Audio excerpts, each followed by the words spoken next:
Hey, this is Amy with Coldwell Banker, and for today's real estate tip of the day, I'm going to be discussing the selling process. The first thing that you want to do before you put your house on the market to sell would be obviously clean it, repair anything that you feel is necessary, and make sure that you remove all of your personal property.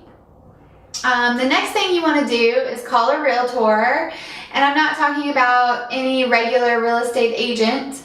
You want to make sure that they're a member of the National Association of Realtors, because we have to abide by a certain standard of ethics, whereas other real estate agents might not have to. And I want to make sure that all of you are represented fully in every way that you can be. The next thing you want to do is set up a listing appointment with that realtor, and you guys will go over what's called a CMA together. It's actually short for comparative market analysis. You'll go over all of the comps that have recently sold within the past 6 months in your neighborhood, and then you guys will determine a price range together that you both feel comfortable with, and then you can decide for yourself what you actually want to list the property for. But your realtor will give you advice and guide you along the entire way. The next thing that your realtor is going to do is she's going to want to measure the outside of the house and the inside of each room, because you need this information to determine how much your price per heated square foot is going to be, and most of the time that's what you want to base your price range off of. Let's say, for example, that your house is 1,000 heated square feet. And the average price per heated square foot in that neighborhood is 100. So you would probably want to price it around 100,000. You get what I'm saying? So you want to make sure that you're in line with all of the other houses in the neighborhood. Another thing that is very important, and this is actually one of the most important things to me personally, are the photos. If you don't have good photos, then buyers aren't going to be attracted to your house and you're not going to get enough showings. So what I do is HDR, high dynamic range photography. And I know that most realtors don't do that. I mean, there are a lot of photographers that you can hire. You could pay them around $100 or so, and they'll come out and take pictures of your listing for you. But personally, I like to do the photos myself because I just feel like it's very important. And another thing that I like to do is video. I like to do a video of the entire property and make sure that I put it on YouTube and Facebook and just basically everywhere. That way as many people as possible can see it. You want to make sure that you bring a key, that way your realtor can get copies of it. That way she can put it in the MLS lockbox and have a copy at her office as well.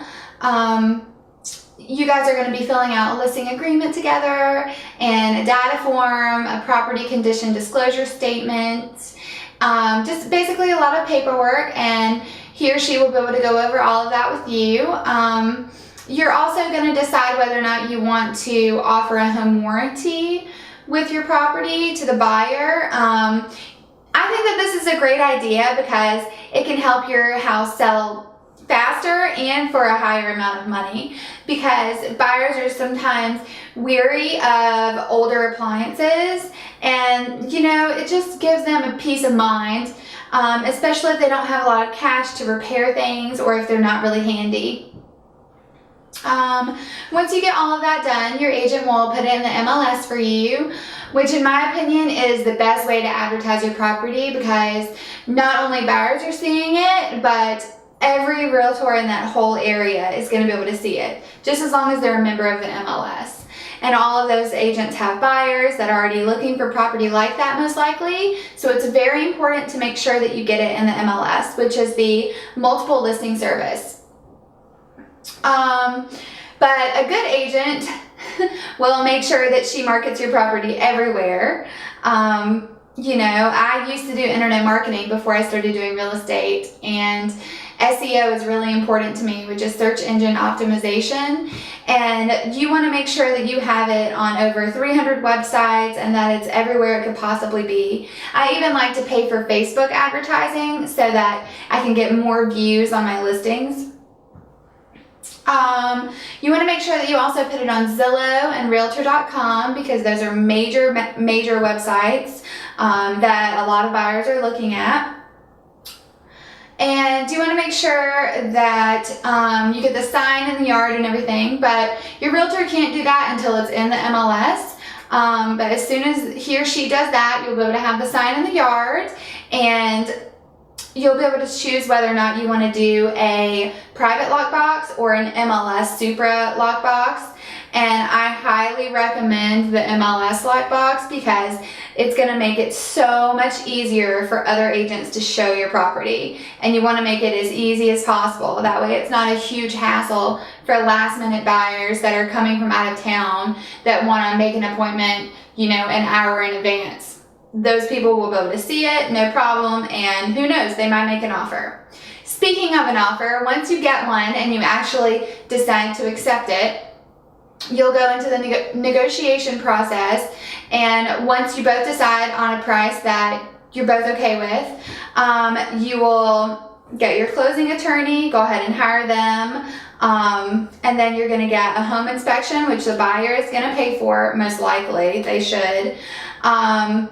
And just as long as that goes well and there aren't any major issues with anything, like for example, plumbing, electrical, water supply, water waste. If there are any structural issues or roof leaks, those are what you call seller paid repairs.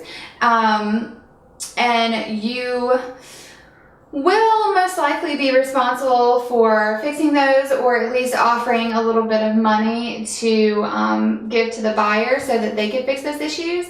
But if it's cosmetic, then it's not a big deal and everything's fine. And then you'll need to get a termite inspection, which the seller will normally pay for that. You can choose whoever you want to do the inspection. Once that comes back clean, hopefully, then you can go to closing. Right after the appraisal, of course, you want to make sure that it appraises for the price that it needs to be. You don't want it to appraise too high or too low than what the offer is for, because sometimes they won't be able to get financing for that amount. But once everything's good and the buyer has had final approval from the loan company, then you'll go to closing, and that's it. And that's my goal, to get you to closing and make sure that your property gets sold as quickly and for the highest amount of money possible. So give me a call anytime. My number is 843-443-7090.